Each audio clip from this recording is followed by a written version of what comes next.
Lula ou Bolsonaro? Como é que você avalia essa campanha em primeiro turno nas redes?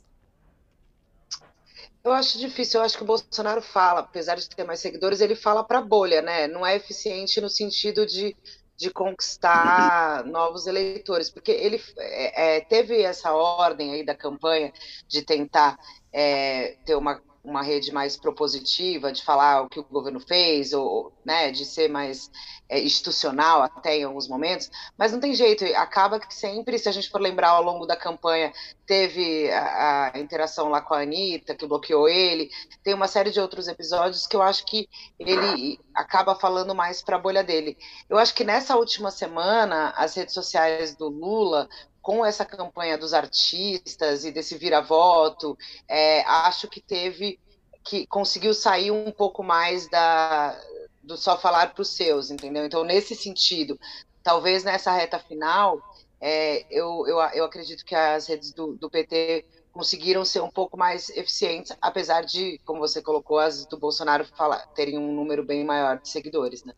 É, porque eles também usam as redes sociais como um canal ali de comunicação, diferente de repercussão, né? O Bolsonaro, até estava vendo também aqui no Instagram, o Bolsonaro, como é que ele usa as redes com conteúdo diferente do Twitter, por exemplo. E ele no Instagram, Bolsonaro tem 21 milhões e 600 mil seguidores. E Lula tem 6 milhões e 900 mil seguidores no Instagram. Qual é a sua análise, Kennedy? Como é que você vê a atuação dos dois candidatos nas redes? Em 2018, as redes sociais foram fundamentais para o Bolsonaro vencer e ele usou com eficiência em 2018. Em 2022, a gente está vendo que a eficiência diminuiu, né? Ele recorre a fake news, ele recorre a um nível de ataques, inclusive pessoais e difamatórios, num nível muito diferente do que é feito nas redes do Lula. O Janones assumiu um papel mais agressivo, mas não tem comparação com a quantidade de fake news do bolsonarismo. Então, eu acho que pelos resultados que as pesquisas apontam, o Lula está conseguindo fazer um uso mais eficiente. Agora, a liderança do Lula nas pesquisas não se deve só às redes sociais. Acho que há uma combinação de fatores. E rapidamente, Fabílio, eu queria comentar o caso da Flávia Arruda e da Bruna Marquezine. Quando se faz o julgamento da mulher pela aparência, isso é machista. Não se faz isso em relação aos homens. Então, a primeira-dama está sendo machista.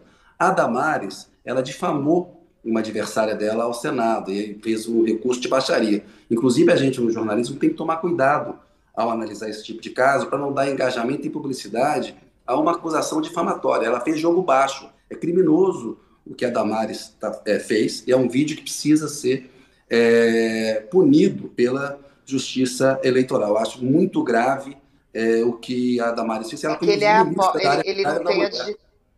Oi? desculpa, Kennedy, é que ele não tem a digital, né? Apesar de nos bastidores saberem que veio dali, ele não tem, não, né? Não sei como se consegue provar que foi a campanha da Damares de fato, entendeu? Mas tem que ter Acho uma que punição, né? Ele tem que claro, segurar isso nas redes sociais, né?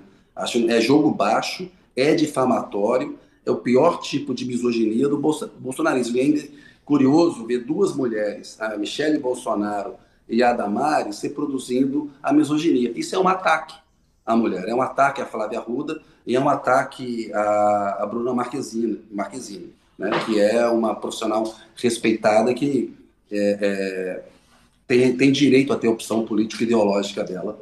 Né? É isso, Thaís. Quer falar rapidamente sobre o que você achou das redes, Thaís?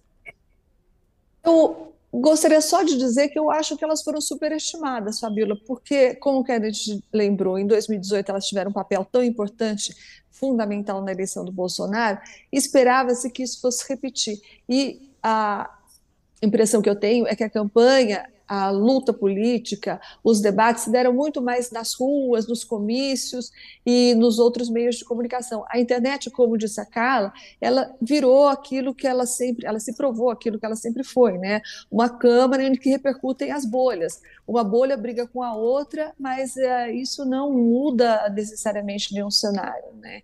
Então, acho que em termos de influência, de mudança de votos ou de formação de votos, isso ficou um pouco aquém da expectativa.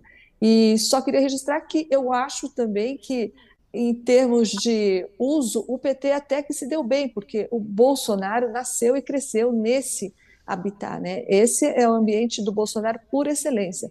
E aí, no final, o PT conseguiu quase chegar perto. Então, eu acho que foi também, em termos de trabalho de campanha, uma coisa interessante e que teve a ajuda de duas pessoas que foram o Janones, né? O deputado Janones, e também, agora na reta final, a Janja, a mulher do Lula, também teve grande contribuição nessa crescida. Foi corrigindo ao longo da campanha, né? A gente aqui no começo do Radar, a gente falava sobre a fragilidade das redes de Lula, eles foram conseguindo ganhar e já Bolsonaro não conseguiu evoluir, ficou mais ou menos naquilo, sem muitas novidades, sem avançar além daquilo que já fazia.